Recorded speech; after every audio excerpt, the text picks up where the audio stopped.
नमस्कार दोस्तों, स्वागत है आप सभी का अतुल्य आर्यस के इस डिजिटल प्लेटफॉर्म पर। तो दोस्तों हम शुरू करने जा रहे हैं स्कूल व्याख्याता परीक्षा प्रथम प्रश्न पत्र का शैक्षिक प्रबंधन। कुछ क्लासेज हमने की भी थी दोस्तों, लेकिन अभी आपका सिलेबस चेंज हो चुका है तो नए पैटर्न के अनुसार।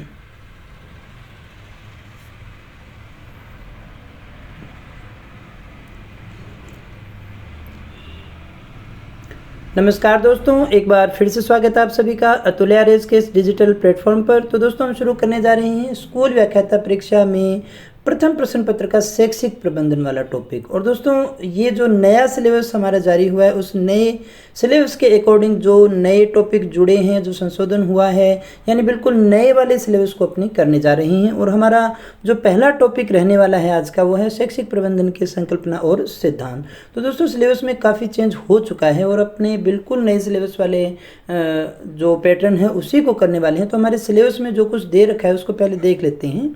तो पांचवा जो पार्ट है वो हमारा रह गया। 15 क्वेश्चन हमारे इसमें से आने हैं। बहुत इंपॉर्टेंट पार्ट होता है दोस्तों। जो इसकी तैयारी कर रहे हैं, पिछली परीक्षा दी होगी, वो उसका महत्व बड़े अच्छे से जानते हैं। तो यहाँ देखिएगा कौन कौन से टॉपिक है हमारे यहाँ पर। एजुकेशनल मैनेजमेंट के अंदर उसका कॉन्सेप्ट है, फंक्शंस है, प्रिंसिपल्स हैं, total quality management in education है, एजुकेशन सुपरविज़न भी है, इंस्पेक्शन है, इंस्टीट्यूशनल प्लानिंग भी है, लीडरशिप स्टाइल है, एजुकेशनल मैनेजमेंट है। यानी ये बिल्कुल एक नया सा पोर्शन हमारे सामने आता है। हालांकि मुश्किल नहीं है, लेकिन हमने ये शब्द ज़्यादा सुने नहीं हैं, इसलिए थोड़ी बहुत दिक्कत होती है। लेकिन कोशिश रहेगी कि आसान भाषा में हम इनको समझ सकें और सारी ज़रूरी चीज़ें हम जान सकें जो आपकी परीक्षा की दृष्टि से इम्पोर्टेंट है। दूसरा है हमारा एजुकेशनल सिनेरियो इन राजस्थान में शैक्षिक परिदृश्य कैसा है, organisation and functions of following at primary and secondary education दोनों के ही हैं, जिसमें SCERT है, BSCR है, बोर्ड ऑफ सेकेंडरी एजुकेशन है, ISC है, डाइट है, और राजस्थान स्टेट ओपन स्कूल है, पाठ्य पुस्तक मंडल है, Rajasthan state text book board है, स्टेट इनिशिएटिव क्वालिटी एजुकेशन भी है, SIQE भी है, और दीक्षा, राइज, स्माइल, ये जो नए प्रोग्राम अभी कोरोना के समय में स्माइल जैसे नया प्रोग्राम जोड़ा गया था।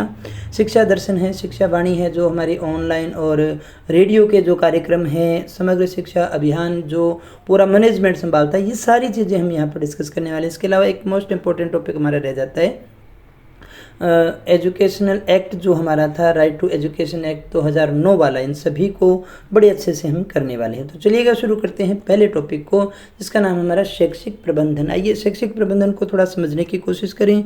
तो यहाँ पर अगर हम बात करें शैक्षिक प्रबंधन की, तो दो शब्द यहाँ पर आपको दिखाई दे रहे हैं इसके अंदर। और ये जो दो शब्द हैं, एक तो है शैक्षिक और एक है दूसरा प्रबंधन। तो प्रबंधन का ही एक पार्ट हम मान करके चलते हैं शैक्षिक प्रबंधन को। यानी जैसे हम कहते हैं विज्ञान है और फिर भौतिक विज्ञान है, जीव विज्ञान है, तो इस तरह से विज्ञान के बहुत सारे पार्ट हैं। पहले हम देखें विज्ञान यानी विशिष्ट ज्ञान होता है किसके क्षेत्र में, भौतिकी के विषय में। तो वैसे ही प्रबंधन क्या होता है, व्यवस्था करना होता है। जो भी हमारे संसाधन हैं उनका समुचित उपयोग करना, उद्देश्य की प्राप्ति करना, ये सारे प्रबंधन जिसको अपने मैनेजमेंट के अंदर पढ़ते हैं। यानी एक तो कॉमर्स का सब्जेक्ट ये रह गया, या फिर हम कहें ये पब्लिक एडमिनिस्ट्रेशन का विषय रह जाता है। तो उसी का जब हम शिक्षा के अंदर प्रयोग करते हैं तो वो शैक्षिक प्रबंधन कहलाता है। आइए समझते हैं आसान भाषा में। तो शैक्षिक प्रबंधन के अगर हम शाब्दिक अर्थ की बात करें तो शिक्षा संबंधी जो कार्य हैं उनकी व्यवस्था या उनका प्रबंधन करना। यानी कैसे पढ़ाया जाएगा, कैसे हम बड़े अच्छे से पढ़ा सकते हैं, शिक्षा के जो संसाधन हैं उन सभी का उपयोग करना ही शैक्षिक प्रबंधन कहलाता है। इसे शिक्षा के क्षेत्र में प्रशासन भी कहा जा सकता है। यानी शिक्षा के क्षेत्र में जो प्रशासन किया जाता है उसे ही हम शैक्षिक प्रबंधन कह सकते हैं। और बिल्कुल आसान भाषा में बताऊं तो देखिएगा, स्कूल जो भी हमारा स्कूल है, 10वीं का है, 8वीं का है, 12वीं का है, स्कूल का जो प्रबंधन है ना, वही शैक्षिक प्रबंधन है। तो यहाँ ये सबसे छोटा मॉडल रह गया। उसके बाद में डिस्ट्रिक्ट लेवल पे होता है, उसके बाद में स्टेट लेवल पे होता है और सेंट्रल लेवल पे होता है ना। तो स्कूल के अंदर जो भी प्रबंधन होता है, मैनेजमेंट होता है, वो सारे इसी के पार्ट आ जाते हैं।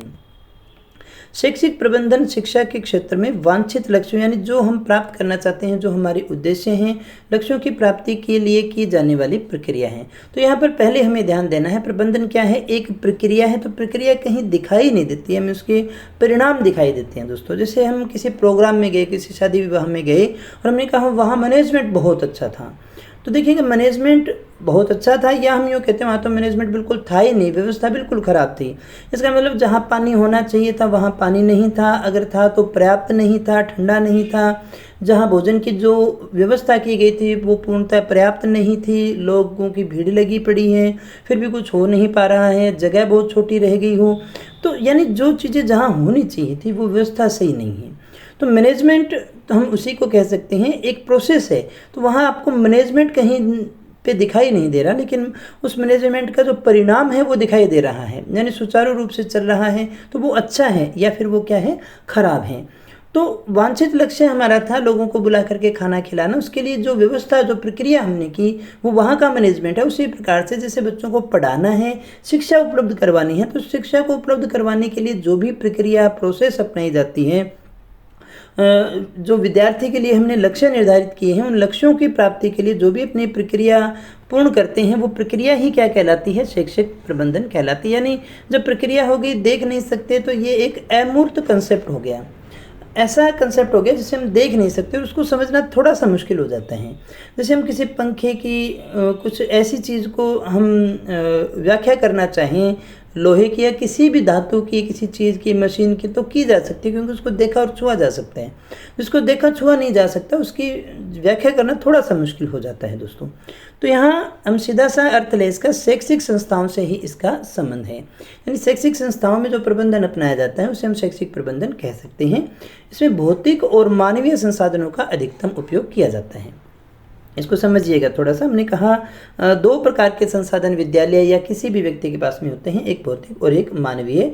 उनका अधिकतम मैक्सिमम यूज़ करना ही क्या कहलाता है, मैनेजमेंट कहलाता है।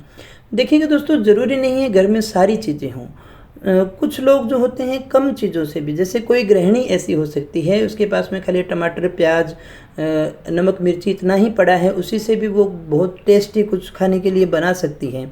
और एक गृहिणी ये भी कह सकती है तो घर में तो कुछ है ही नहीं तो हम बनाएं क्या। यानी भौतिक संसाधन थे, मानवीय संसाधन थे, लेकिन हम उनका अधिकतम उपयोग कैसे कर सकते हैं वही हमारा परफेक्ट मैनेजमेंट कहलाता है दोस्तों। समय है हमारे पास में, 1 महीना है तो वो बढ़ने वाला नहीं है, संसाधन हमारे बढ़ने वाले ही नहीं है, तो हम उनका क्या कर सकते हैं, मैक्सिमम यूज़ कर सकते हैं। जैसे शिक्षक एक विद्यालय के अंदर जाता है तो उसको बहुत सारे संसाधन नहीं मिलते। अगर अमूमन सरकारी स्कूलों में ऐसी दिक्कत आती है, 5 कमरे होंगे तो 10 कक्षाएं हो सकती हैं, और टीचर जहां हमें 10 चाहिए तो वहां पर 4 ही हो सकते हैं। लेकिन हमें करना क्या है, वहां पर उनकी व्यवस्था, यानी जो हमारे पास में मानवीय संसाधन हैं, 5 टीचर हैं, जो हमारे पास में 5 कमरे हैं, कक्षा 10 हैं, उसको व्यवस्थित करना और उनका अधिकतम उपयोग लेना ही क्या कहलाता है, शैक्षिक प्रबंधन के अंतर्गत हम इसको ले सकते हैं। मुझे उम्मीद है तो कुछ बातें आप अच्छे से समझ गए होंगे और समझेंगे, कुछ परिभाषाएं भी आएंगी उनके द्वारा समझने की कोशिश करेंगे। तो यहाँ शैक्षिक प्रबंधन में देखिएगा, शैक्षिक यानी कि शिक्षा शब्द से जुड़ा हुआ शब्द है। शिक्षा शिक्ष धातु से बना है जिसका अर्थ होता है सीखना या सिखाना। 2 शब्द हैं, शाब्दिक अर्थ की बात करें। फिर हम बात करें मैनेजमेंट, तो मैनेजमेंट का जो शब्द है वो बना हुआ है टू मैनेज से, और टू मैनेज का अर्थ होता है, देखिए, व्यवस्था करना। तो इसका मतलब हो गया शिक्षा के क्षेत्र में व्यवस्था करना ही क्या कहलाता है, शैक्षणिक प्रबंधन कहलाता है। और प्रशासन की बात करें तो एड प्लस मिनिस्टर से बना हुआ शब्द है जिसका अर्थ होता है टू गवर्न, यानी कि शासन करना। तो तीनों अलग अलग शब्द हैं। तो यहाँ जो हम अर्थ ले सकते हैं, शिक्षा के क्षेत्र में व्यवस्था करना। सत्ता की जो भी सर्वोच्च शक्ति जिस व्यक्ति में निहित होती है उसे हम कहते हैं प्रशासक, और वो क्या करता है, प्रशासन करता है दोस्तों। संगठन का निर्माण जिन अधीनस्थ कर्मचारियों से मिलकर होता है उसे प्रबंधन कहा जाता है। समझिएगा इस बात को, ये तीनों चीज़ें हमारे लिए ज़रूरी हैं। हमें क्या देनी है, हमें देनी है शिक्षा। तो शिक्षा देने के लिए किसी एक व्यक्ति के अंदर सत्ता होती है, जो सत्ता होती है उसे हम प्रशासक कहते हैं। वही प्रबंधन करता है दोस्तों, वह प्रबंधन का निर्माण करता है। तो एक तो हो गया हमारे पास में प्रशासन और एक हो गया हमारे पास में प्रबंधन। तो प्रबंधन के अंदर जो भी कर्मचारी हो गए, अधीनस्थ कर्मचारी हो गए, उनको अपने प्रबंधन के अंतर्गत ले सकते हैं। प्रबंधन उन्हीं को चलाना होता है। प्रबंधन एक ऐसा शब्द था जो पहले केवल व्यापार के अंदर काम में लिया जाता था। उसका शुरुआती अर्थ भी हम उत्पादन क्षमता से ही लेकर के करते थे। अभी इसमें काफ़ी चेंज होते रही हैं। अगर हमसे पूछा जाए प्रबंधन, तो शैक्षिक प्रबंधन को समझने से पहले प्रबंधन को समझें। तो प्रबंधन हो गया कि प्रशासन, अभी हमने देखा प्रशासन जो सत्ता जो है वो चला रही है, यानी प्रशासक करता है प्रशासन। तो प्रबंधन, प्रशासन क्या करता है, लक्ष्यों का निर्धारण करता है। प्रशासन ने क्या किया, कुछ लक्ष्य का निर्धारण किया और उद्देश्य जो उन्होंने निर्धारित किए उनको प्राप्त करने के लिए आवश्यक कारकों में अनुकूल समन्वय स्थापित करता है दोस्तों। तो देखिएगा हमने क्या कहा कि प्रशासन या प्रशासक जो है वो कुछ उद्देश्य या कुछ लक्ष्यों का निर्धारण करता है। उन लक्ष्यों को निर्धारित करने के लिए कुछ आवश्यक कारक होते हैं। उन आवश्यक कारकों में समन्वय स्थापित करना ही क्या कहलाता है, प्रबंधन कहलाता है, ताकि जो उस कार्य का निष्पादन है वो अच्छे से हो सके और हमें बेस्ट रिजल्ट मिल सके दोस्तों। तो कभी आपने देखा होगा कोई भी संस्था फेल नहीं होती है, मैनेजमेंट फेल होता है दोस्तों। एक अच्छा मैनेजमेंट हो वो कंपनी तरक्की करती है, मैनेजमेंट खराब हो तो कंपनी जो है वो डूब जाती है दोस्तों। प्राइवेट स्कूल्स में भी आप देखो ये देखते हैं कि जिसका प्रिंसिपल कुशल प्रशासक होगा वो बहुत गति करता है, वो बहुत आगे जाता है। तो यहाँ पर अगर हम प्रबंधन का संकीर्ण अर्थ लें तो सामान्यतः प्रबंधन का संकीर्ण अर्थ होता है लोगों से कार्य करवाना। सामान्यतः हम इसका यही अर्थ लेते हैं, मैनेजमेंट यानी जो बाकी लोगों से कार्य करवा रहा है। प्रबंधन के व्यापक अर्थ को लें, सामान्य अर्थ तो यही हो गया ना कि लोगों से कार्य करवाना। व्यापक अर्थ, विशाल अर्थ अगर हम लें तो उसका रह गया उद्देश्यों को प्राप्त करने के लिए सामूहिक प्रयासों के नियोजन, संगठन, समन्वय, निर्देशन और नियंत्रण, यानी पोस्ट गोल जो है आगे देखेंगे हम उस परिभाषा को भी। तो यही सारी मिलकर के क्या कहलाती है, प्रबंधन। अभी देखिए शैक्षिक प्रबंधन की बात नहीं करें, प्रबंधन की बात कर रहे हैं, क्योंकि प्रबंधन में तो शैक्षिक प्रबंधन शामिल हो गया ना। प्रबंधन किसे कहते हैं, सामान्य अर्थ हम लेते हैं लोगों से कार्य करवाना, लेकिन वास्तव में व्यापक अर्थ में आता है कि कोई भी जो संस्था है उसके उद्देश्य है उनको प्राप्त करने के लिए जो भी सामूहिक प्रयास हैं उनका नियोजन, उनका संगठन, उनका समन्वयन, उनका निर्देशन और उनका नियंत्रण करने की जो प्रोसेस है उसे ही हम कहते हैं प्रबंधन। तो प्रबंधन एक प्रोसेस ही मानी जाएगी दोस्तों। भारत में प्रबंधन को कला और विज्ञान दोनों के ही रूप में स्वीकार किया जाता है। विज्ञान इसलिए क्योंकि इसमें सिद्धांत होते हैं, इसमें नियम होते हैं, थ्योरीज हैं। कला इसलिए क्योंकि सभी व्यक्तियों में नहीं होती है, कला किसी किसी व्यक्ति में होती है ना। सभी अच्छे प्रबंधक नहीं हो सकते हैं दोस्तों। प्रबंधन को किसी भी संगठन का मस्तिष्क कहा जाता है। दिमाग यही होता है, यहीं से सारा कुछ चलता है दोस्तों। प्रबंधन की परिभाषाओं की बात करें, हम प्रबंधन की परिभाषा की बात करें अभी, प्रबंधन न्यूनतम प्रयास द्वारा अधिकतम परिणाम प्राप्त करने की कला है। ये जो परिभाषा है वो दी गई है प्रोफेसर जॉन एफ.पी. की। दूसरी परिभाषा है कि कोई भी व्यवसाय स्वयं नहीं चल सकता, उसके लिए नियमित उद्दीपन की आवश्यकता होती है। विलियम एफ की परिभाषा है। प्रबंधन एक सार्वभौमिक प्रक्रिया है, यानी प्रबंधन सभी जगह पाया जाता है, चाहे वो कोई संस्था हो, वो संस्था चाहे आर्थिक हो, चाहे वो संस्था सामाजिक हो, चाहे धार्मिक हो, चाहे राजनीतिक हो, पारिवारिक हो, व्यावसायिक हो, समान रूप से संचालित होती है। ये हेनरी फेयर की बहुत अच्छी परिभाषा है। प्रबंधन कैसी प्रक्रिया है, सार्वभौमिक है, सभी जगह पाए जाते हैं। हमारे घर के अंदर भी देखिए प्रबंधन होता है। कुछ और परिभाषा है। विलियम लुइक की परिभाषा की बात करें तो प्रबंधन और प्रशासन से तात्पर्य है भौतिक व जैविक, या इसे अपने मानवीय भी कह सकते हैं, मानवीय संसाधनों का प्रभावपूर्ण उपयोग। बात वही आती है दोस्तों, प्रबंधन वास्तव में क्या है, भौतिक और मानवीय संसाधनों का सबसे बेहतर उपयोग करना, अधिकतम उपयोग करना। क्रूट्स कहते हैं प्रबंधन से तात्पर्य है अपने अधीनस्थ कर्मचारियों से कार्य करवा लेने की कला। और ये हमने कहा था प्रबंधन के कौन से अर्थ में आता है, संकीर्ण अर्थ में आता है। लॉरेंस एप्पल ने कहा व्यक्तियों का विकास, न कि उनका निर्देशन। ये एक अलग सी परिभाषा है जिससे ज़्यादा कुछ स्पष्ट नहीं होता है। जेबी सीयर्स क्या कहते हैं, शैक्षिक प्रबंधन की बात करते हैं और ये कहते हैं शैक्षिक प्रबंधन और प्रशासन से तात्पर्य एक ऐसी व्यवस्था से है जिसमें सभी शैक्षणिक कार्य कुशलतापूर्वक और व्यवहारिक रूप से संपन्न होते हैं। ये इंपॉर्टेंट परिभाषा एक हो सकती है। वैसे चांस कम होते हैं, इसमें कोई बहुत ज़्यादा मुश्किल चीज़ें हैं भी नहीं इस टॉपिक में, तो कोई परिभाषा आ जाए तो भी एक मुश्किल पार्ट हम इसका परिभाषा ही मान सकते हैं। बाकी समझने वाली छोटी छोटी चीज़ें हैं, आराम से आप इस क्वेश्चन को निकाल पाओगे यदि इसमें से कोई आता है तो। कंफर्टेबल रहें इसमें पूरी तरह से। पिफनर कहता है प्रबंधन और प्रशासन से तात्पर्य है अधीनस्थ कर्मचारियों में श्रम का विभाजन करना। ये कहता है भी जो आपके अधीनस्थ कर्मचारी है, प्रबंधक जो है, उसमें कार्यों को बांट देता है, कर्मचारियों में श्रम का विभाजन करना ही क्या कहलाता है, प्रबंधन या प्रशासन कहलाता है। एलन, शैक्षिक प्रबंधन एक ऐसा कार्य है जो कि प्रबंधक को अनिवार्य रूप से करना होता है। इसमें भी कुछ विशेष बात नहीं है, छोटी छोटी परिभाषाएं हैं दोस्तों, याद करनी पड़ेगी हमें। यहाँ शैक्षिक प्रबंधन की परिभाषा आ जाए, वहाँ थोड़ा सा इंपॉर्टेंट, एलन की परिभाषा काफ़ी इंपॉर्टेंट है। शैक्षिक प्रबंधन वह कार्य जो किसी भी प्रबंधक को करना होता है। सिंपल सी बात कही इन्होंने। हेनरी फ्योल ने क्या कहा, शैक्षिक प्रबंधन का अर्थ होता है पूर्वानुमान लगाना, योजना बनाना, संगठित करना, निर्देशन करना, समन्वय करना और नियंत्रण करना। इसके अलावा मिलवर्ड क्या कहते हैं, शैक्षिक प्रबंधन वह प्रक्रिया है तथा समिति है, इसने समिति भी कहा है, जिसके माध्यम से नीतियों का क्रियान्वयन का आयोजन और पर्यवेक्षण किया जाता है। तो ये वास्तव में एक ऐसी प्रोसेस है जिसके माध्यम से नीतियों का अपने क्रियान्वयन करते हैं, आयोजन करते हैं और पर्यवेक्षण करते हैं। ई ब्रेक क्या कहता है, शैक्षिक प्रबंधन से तात्पर्य व्यावसायिक और शैक्षणिक संस्थाओं की क्रियाओं के नियोजन और नियमन से है। शैक्षणिक प्रबंधन से तात्पर्य क्या है, शैक्षणिक प्रबंधन के जो व्यावसायिक और शैक्षिक संस्थाएं हैं उनकी क्रियाओं का नियोजन करना और नियमन करना। अब हम देखें प्रबंधन के घटक क्या हैं, प्रबंधक के मुख्य घटक कौन कौन से हो सकते हैं। तो यहाँ पर सबसे पहले हम बात करें प्रबंधन के घटक के, तो हेनरी फ्योल ने प्रबंधन के घटक क्या बताए हैं दोस्तों। तो ये जो घटक बता रही हैं इसमें 4-5 घटक आगे POCCC, यानी P फॉर अपने क्या लेंगे, प्लानिंग, P से क्या आएगा, प्लानिंग, तो ये रह गया प्लानिंग। दूसरा O से ऑर्गेनाइजेशन, C से कोऑर्डिनेशन, C से कंट्रोलिंग भी होगा और C से ही क्या होगा, कमांड भी होगा।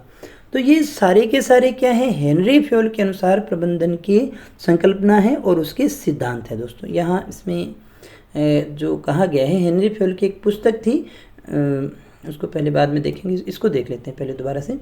तो हेनरी फ्योल के अनुसार देखिएगा प्रबंधन ही क्या है। जब आपसे पूछा जाए हेनरी फ्योल के अनुसार प्रबंधन क्या है, तो POCCC ही कहते हैं अपने। P का मतलब हो गया प्लानिंग, O का मतलब ऑर्गेनाइजेशन, C का कोऑर्डिनेशन, कंट्रोलिंग एंड कमांडिंग।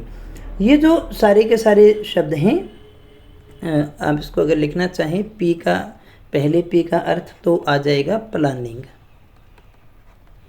और दूसरे O का अर्थ आ जाएगा ऑर्गेनाइजिंग, तीसरे C का अर्थ आ जाएगा कमांड, चौथे C का अर्थ आ जाएगा कंट्रोल, और पांचवें C का अर्थ आ जाएगा कोऑर्डिनेशन। ये इस POCCC POC के नाम से भी हम इसको जानते हैं, ये इसका व्याख्या हो गई दोस्तों। तो ये फुल फॉर्म भी इसकी कभी कभी पूछी जा सकती है। नियोजन हम जानते हैं, योजना बनाना, नियंत्रण करना, समन्वय स्थापित करना, संगठन के अंदर कर्मचारी वगैरह जो व्यक्ति हैं वो सारे संगठन में आते हैं, दिशा निर्देश देना। अब यहाँ हम देख लेते हैं, हेनरी फ्योल ने प्रबंधन के कुछ सिद्धांत दिए थे। हेनरी फ्योल की पुस्तक है जनरल एंड इंडस्ट्रियल मैनेजमेंट, इसमें प्रबंधन के 14 सिद्धांत इसमें दिए थे दोस्तों। वापस दोहरा रहा हूँ, ये जो सिद्धांत दिए गए हैं वो प्रबंधन के लिए हैं, और वैसे देखा जाए तो प्रबंधन होता है कहीं पर भी किया जाए। तो इसमें सबसे पहले क्या होता है, कार्य का विभाजन पहला सिद्धांत है। कार्य का विभाजन में हम क्या करेंगे, संपूर्ण कार्य को छोटे छोटे कार्यों में बांट देना चाहिए। सिद्धांत का मतलब ये हो गया कि प्रबंधन हम कैसे कर सकते हैं, प्रबंधन में कौन से सिद्धांत काम करते हैं। तो सबसे पहला ये है कि कार्यों को छोटे छोटे भागों में बांट दीजिएगा, और प्रत्येक छोटे कार्य पर एक योग्य व्यक्ति की नियुक्ति करनी चाहिए। इसे हम विशिष्टीकरणता का सिद्धांत भी कह सकते हैं, इसे हम विशिष्टीकरण का सिद्धांत भी कह सकते हैं। फिर है अधिकार एवं उत्तरदायित्व। अधिकार और उत्तरदायित्व हमारे साथ चलते हैं दोस्तों। जब किसी व्यक्ति को कोई अधिकार कार्य सौंपा जाता है तो उसको किसी कार्य करने का अधिकार दिया जाता है, तो उसको पूरा करने के लिए उत्तरदायित्व भी उसके पास में आते हैं। तो जब हमारे पास में कोई अधिकार है तो हमारे प्रति कुछ उत्तरदायित्व भी आते हैं। अनुशासन। अनुशासन एक संस्था की सफलता के लिए अनुशासन होना आवश्यक है। अनुशासन की व्याख्या अपने बड़े अच्छे से जानते हैं, या कुछ विशेष डिस्कस करने की आवश्यकता नहीं है। समय कीमती है, बिल्कुल भी खराब नहीं करेंगे दोस्तों। आदेश की एकता। आदेश की एकता का मतलब होता है एक जो कर्मचारी है उसको आदेश एक ही व्यक्ति से मिलना चाहिए, है ना। उसको आदेश देने वाले बहुत सारे व्यक्ति नहीं होने चाहिए। एक व्यक्ति एक समय में 2 अधिकारियों की सेवा नहीं कर सकता। इसे हम आदेश की एकता के नाम से जानते हैं। दूसरा है निर्देश की एकता। निर्देश की एकता भी यही है कि समान कार्यों और उद्देश्यों के लिए एक अधिकारी और एक ही योजना होनी चाहिए। अगर समान कार्य है तो एक ही अधिकारी होनी चाहिए और एक ही उसके पास में क्या होनी चाहिए, योजना होनी चाहिए दोस्तों। आगे हम देखें छठे के अंदर व्यक्तिगत हित के स्थान पर सामान्य हित की वरीयता होनी चाहिए। देखिए कर्मचारी होगा और दूसरा व्यक्तिगत होगा, समूह का हित होगा। तो कर्मचारी के हित के बजाय हम किसको, सामान्य हित, व्यक्तिगत हित या फिर सामूहिक हित जो है उसको प्राथमिकता देंगे। पारिश्रमिक का मतलब है कर्मचारी जब हमें सेवा प्रदान करता है तो उसको उचित पारिश्रमिक भी मिलना चाहिए। केंद्रीयकरण की अगर हम बात करें तो संस्था के अंदर केंद्रीयकरण होना चाहिए या विकेंद्रीकरण। क्या होगा इसका, देखिए कुछ भी हो सकता है, केंद्रीयकरण भी हो सकता है और विकेंद्रीयकरण भी हो सकता है। ये डिसाइड करेगा कि जो संस्थापक है वो संस्था के व्यापक हितों को ध्यान में रखते हुए। फिर हम बात करें सोपान श्रृंखला यानी हायरार्की होती है दोस्तों। जो भी कर्मचारी है उससे निम्न इस तरह से हायरार्की चलती है। व्यवस्था की हम बात करें तो संगठन में सामग्री जो हमें प्राप्त होती है, कर्मचारी हैं वो उचित मात्रा में उनकी व्यवस्था होनी चाहिए, यानी संसाधन हमारे पास में कम नहीं होनी चाहिए, उनकी व्यवस्था पूरी तरह से की जानी चाहिए। समता की हम बात करें तो सभी कर्मचारियों के लिए न्याय और उदारता का व्यवहार होना चाहिए, सभी का के साथ व्यवहार एक जैसा होना चाहिए दोस्तों। कर्मचारियों के कार्यकाल में स्थायित्व होना चाहिए, ऐसा नहीं कि कर्मचारी को बार बार बदलते रहे, परिवर्तन नहीं करना चाहिए, जल्दी जल्दी उन्हें सेवा से हटाना भी नहीं चाहिए, तो अच्छा प्रबंधन नहीं हो पाएगा।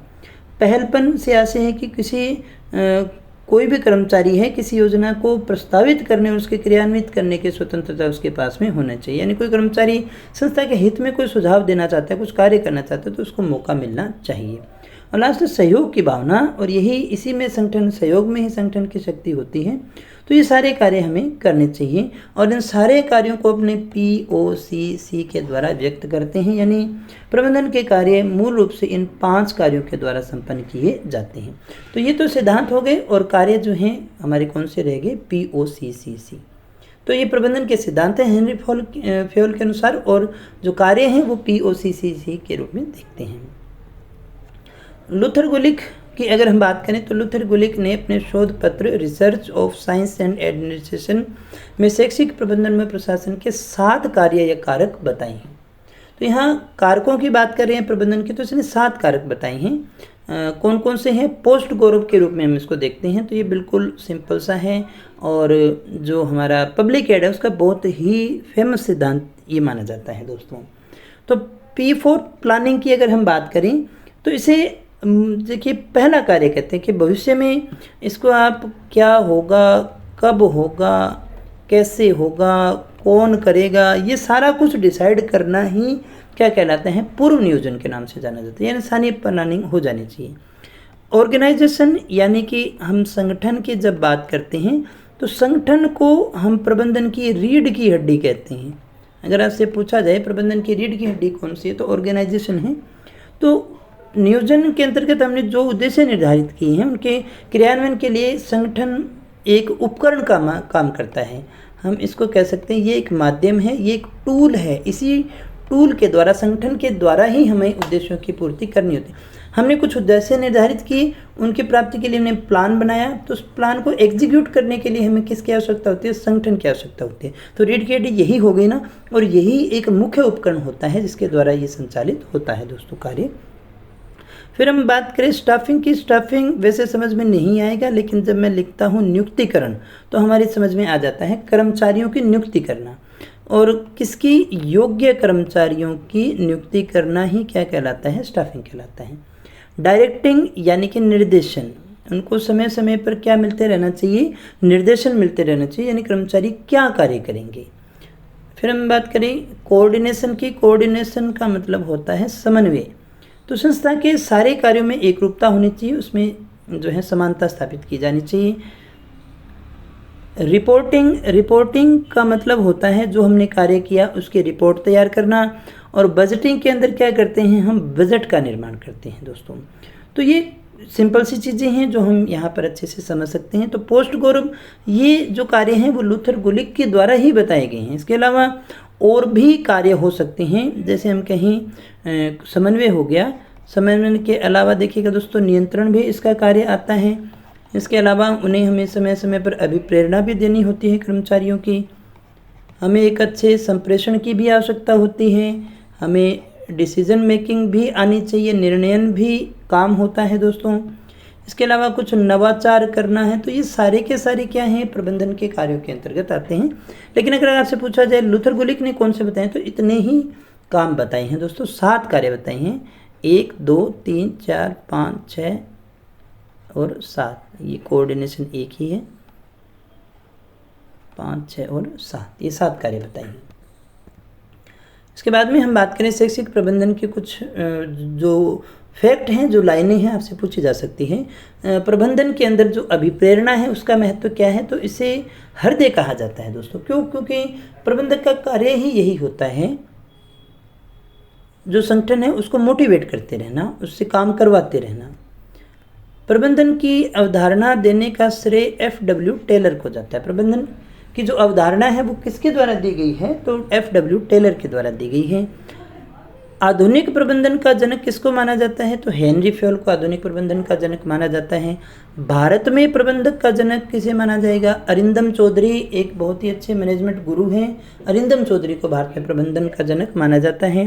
प्रबंधन को संगठन का मस्तिष्क भी कहा जाता है। अगर आपसे पूछा जाए संगठन का मस्तिष्क कौन है, तो संगठन का मस्तिष्क होता है प्रबंधन।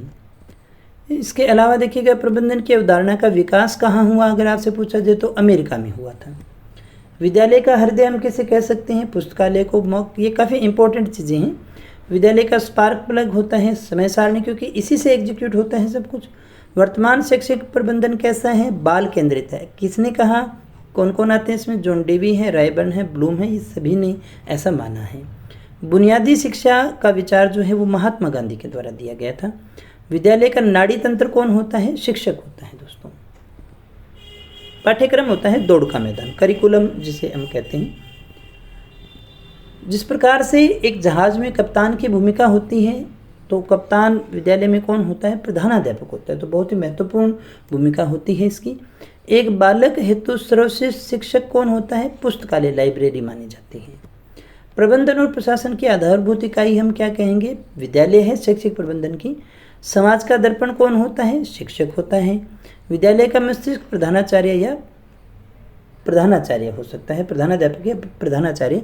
प्रबंधन का मस्तिष्क जो होता है वो प्रबंधक होता है दोस्तों।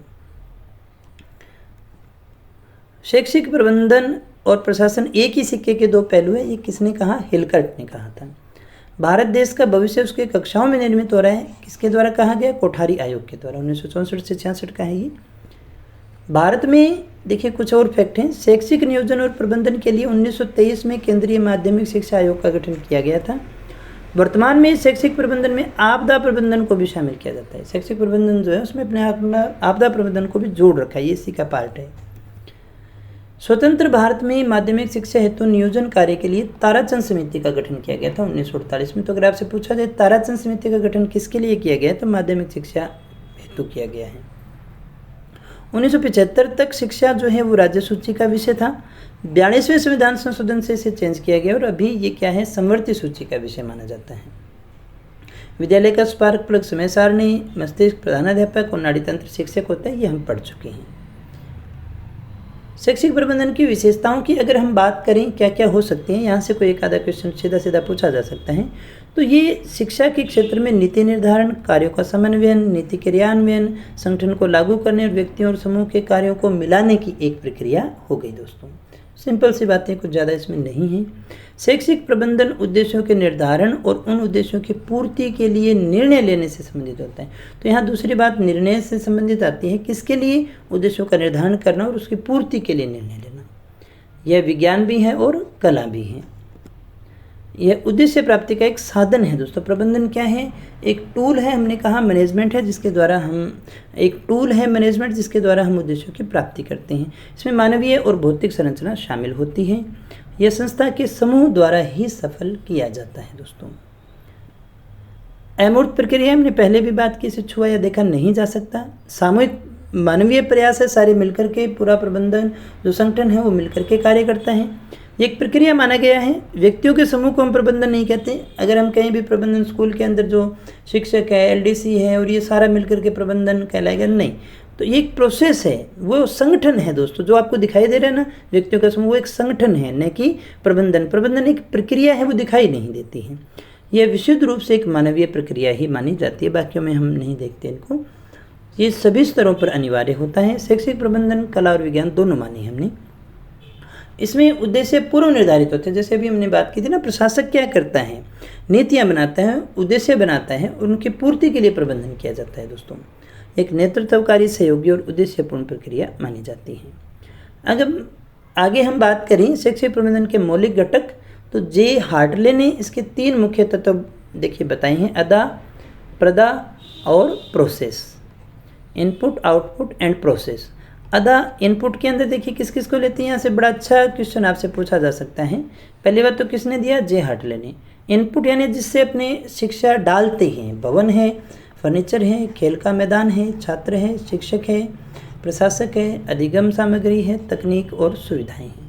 ये सारी इनपुट में आती हैं। प्रोसेस, इनसे होता है विकास का, वित्तीय विभाजन का, क्रय का, संप्रेषण, कार्मिक और कार्यालय आदि का प्रबंधन जो है वो इसके अंतर्गत आता है। प्रदा यानी आउटपुट, हमें क्या प्राप्त होगा? तो प्रबंधकीय उपलब्धियां प्राप्त होगी, मनोवृत्ति परिवर्तित होगी, नवीन क्षेत्र का निर्माण होगा, तर्कपूर्ण चिंतन विकसित होगा, प्रबंधकीय नियंत्रण होगा दोस्तों। देखो सिंपल सी भाषा में हम इसको समझें। इनपुट यानी जिससे आप उद्देश्यों को पूरा करने के लिए इनपुट डालोगे, उसके अंदर कुछ सामग्री डालोगे। किन माध्यम से डाली जाती है ना, जैसे कंप्यूटर में इनपुट होता है ना, कीबोर्ड हो गया, माउस हो गया, ऐसे ही इनसे एंट्री की जाती है दोस्तों। प्रोसेस, उसमें निर्णय, प्रोसेस के अंदर प्रबंधन आ गया, सीधी सी बात है। आउटपुट से हमें मिलेगा क्या, उसके बाद में जो हमें परिणाम प्राप्त होते हैं दोस्तों, वो सारे प्रदा के अंतर्गत आते हैं।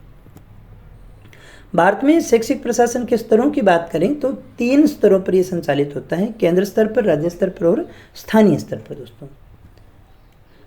1985 से पहले केंद्र में देखिए शिक्षा मंत्रालय हुआ करता था। 1985 में इसको बदल करके मानव संसाधन मंत्रालय कर दिया गया, वही चलता रहा था। 17 अगस्त 2020 से फिर से रामनाथ कोविंद जो हमारे राष्ट्रपति थे, उन्होंने मानव संसाधन मंत्रालय का नाम बदल करके वापस से क्या कर दिया है? शिक्षा मंत्रालय कर दिया है दोस्तों। केंद्रीय स्तर पर अगर हम प्रशासन देखें तो सबसे ऊपर शिक्षा मंत्रालय होता है, फिर शिक्षा विभाग होता है और फिर उसके बहुत सारे अभिकरण हो सकते हैं। राज्य स्तर पर अगर हम बात करें तो राज्यों में शिक्षण व्यवस्था शिक्षा मंत्रालय के अधीन होती है। ध्यान दीजिएगा, राज्यों के अंदर शिक्षा मंत्रालय के अधीन होती हैं। शिक्षा विभाग के 2 मुख्य अंग हैं, सचिवालय और शिक्षा निदेशालय। तो यहाँ समझिएगा, राज्य में शिक्षा की व्यवस्था कौन चलाता है? शिक्षा मंत्रालय, जिसके 2 भाग हैं, शिक्षा सचिवालय और शिक्षा निदेशालय। देखिएगा यहाँ देख सकते हैं शिक्षा विभाग है। शिक्षा विभाग के 2 अंग माने हमने, शिक्षा सचिवालय और शिक्षा निदेशालय। शिक्षा सचिवालय शिक्षा संकुल जयपुर में है, शिक्षा निदेशालय बीकानेर में है, जिसको अपने डीडी कहते हैं ना, स्कूल लेक्चरर वगैरह के ट्रांसफ़र होते हैं तो इन्हीं के हस्ताक्षर होते हैं इनके ऊपर, ये आपने देखा होगा। और शिक्षा निदेशालय जो हैं, जो अपने मंडल बने हुए हैं, वो जोनल डायरेक्टर होते हैं, वो भी वहाँ पर बैठते हैं दोस्तों, संयुक्त निदेशक वहाँ पर बैठते हैं। तो डीडी है और इसके नीचे देखिएगा मुख्य अधिकारी इसमें होता है शिक्षा सचिव, जो मुख्य अधिकारी हुआ करता है, और यहाँ पर शिक्षा निदेशक होता है, डायरेक्टर होता है, जो मुख्य अधिकारी होता है। इसका कार्य होता है शैक्षिक नीतियों का निर्माण करना और क्रियान्वयन करना, यानी जो नीतियाँ बनेगी वो शिक्षा सचिवालय से बनती हैं और इनके एजुकेशन का काम भी इसके पास में है। तो फिर शिक्षा निदेशालय क्या करता है दोस्तों? इसका कार्य है राज्य सरकार और विद्यालय के मध्य सामंजस्य स्थापित करना, है ना। सरकार कहती है इसका ट्रांसफ़र करना या कुछ साइन वगैरह करने का, ये सारा काम इसके पास में होता है। ये जो नीतियाँ बना करके देगा उनको स्थापित करना, एक तो इनमें सामंजस्य स्थापित करना और उन नीतियों के पालन को सुनिश्चित करना जो है वो शिक्षा निदेशालय का काम आता है। स्थानीय स्तर पर हम बात करें तो इसका संबंध प्रारंभिक शिक्षा से होता है। इसमें पंचायती राज और प्रारंभिक शिक्षा मिलकर काम करते हैं। स्थानीय स्तर पर देखें तो एक तो पंचायती राज जिसमें जिला परिषद आती है, दूसरा भाग आता है प्रारंभिक शिक्षा विभाग। हमारा दूसरा विभाग कौन सा आ गया? प्रारंभिक शिक्षा विभाग। अब पंचायती राज में जिला स्तर पर सीईओ होता है, पंचायत समिति स्तर पर बीडीओ होता है और ग्राम पंचायत स्तर पर पीडीओ होता है, जिसे पंचायत विकास अधिकारी के नाम से जानते हैं। प्रारंभिक शिक्षा में देखिए जिला स्तर पर डीओ होता है, पंचायत स्तर पर बीईओ होता है और ग्राम पंचायत स्तर पर पीई होता है। जो सीनियर स्कूल का प्रिंसिपल होता है वही जो अपने क्षेत्र के अंदर स्कूल जो भी आते हैं उन सभी का प्रभारी अधिकारी हुआ करता है। कुछ कार्य हैं, वैसे तो सारी बातें हमारी हो चुकी हैं। कुछ कार्यों की अगर हम बात करें, नियोजन है, संगठन बनाना है, पढ़ चुके हैं हम सारी इन चीज़ों को। स्टाफ की नियुक्ति करना, समन्वय करना, नियंत्रण करना, एकीकरण करना, अभिप्रेरित करना, संदेश वाहक होना, यानी एक दूसरे के पास में डाक पहुंचाना भी कार्य होता है, डिसीजन लेना, मूल्यांकन करना, नया कुछ नवाचार लेकर के आना, है ना। ये सारे के सारे क्या हैं? कार्य हैं। इनकी चर्चा अपने पहले कर चुके हैं। भी शैक्षिक प्रबंधन के क्षेत्र और देख लेते हैं, यानी किन क्षेत्रों में किया जाता है। उत्पादक प्रबंधक है, वित्तीय प्रबंधन है और विकास प्रबंधन है। इसके अलावा वितरण प्रबंधन, क्रय प्रबंधन, परिवहन प्रबंधन, संस्थापन प्रबंधन, सेवा वर्गीय प्रबंधन, कार्यालय प्रबंधन। तो दोस्तों ये सारे शैक्षिक प्रबंधन के क्षेत्र थे। वैसे वास्तव में ये प्रबंधन के ही क्षेत्र, हमने सिर्फ इसमें शैक्षिक जोड़ दिया है। बाय द वे कभी ऐसा कुछ पूछ ले तो हम इन चीज़ों को करके आ सकते हैं, इसमें कुछ ऐसा है नहीं कि यहाँ पर कुछ उत्पादन नहीं होता है। वित्तीय प्रबंधन भी नहीं होता है। वित्तीय प्रबंधन तो स्कूल में हमारे पास में तो सारी चीज़ें आती हैं। ये इस मद का बजट हमें यहाँ ख़त्म करना होता है, यहाँ खर्च करना है, यहाँ बनाना है, वो सारी चीज़ें आती हैं पीछे से।